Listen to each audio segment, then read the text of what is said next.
अखन अपने सब सुन रहल छी माँ दुर्गा एक्सप्रेस के शानदार प्रस्तुति।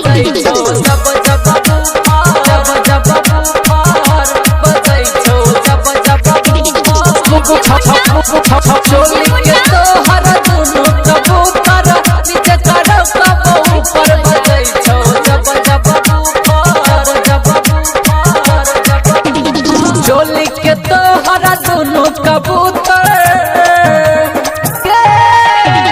चोली के तो हरा दोनों कबूतर, नीचे चढ़ो कब ऊपर बजई छो जब जब ऊपर बजई छो जब जब ऊपर। पागल हो जाता है ऑडियंस देख के मेरा फिगर, छौरी बंगाली राखे तू झाइप के झलको दोनों जर बजई छो जब जब ऊपर बजई छो जब जब ऊपर। सिंगिंग बाय युवा स्टार अरविंद गौड़। डीजे मुन्ना राज। छौरी बंगाली राखे तू झाइप के झलको दोनों जर बजई छो जब जब ऊपर बजई छो जब जब ऊपर।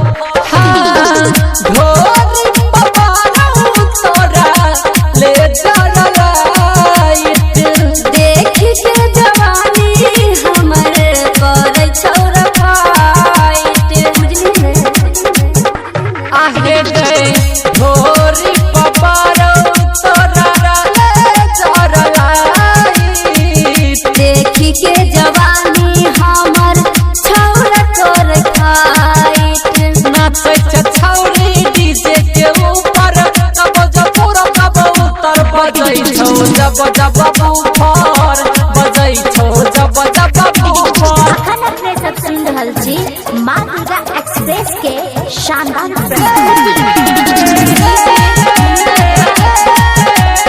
जब जब ऊपर छौरी बंगाली राखे तू झाइप के झलको दोनों जर बजई छो जब जब ऊपर बजई छो जब जब ऊपर। सुने लाखों में छौरी तोहर फैन गे, तोरे से लड़ गेले हमर नैन रे। DJ Manish sound. आहे गए लाखों में छौगे छौरी तोहर फैन गे। तोरे से लड़ गेले हमर नैन रे। अरविंद गौड़ के गाना पर डार्लिंग नाच छे बरस ऊपर बजई छो जब जब ऊपर बजई छो जब जब ऊपर। Mobile number 62 035 48 456।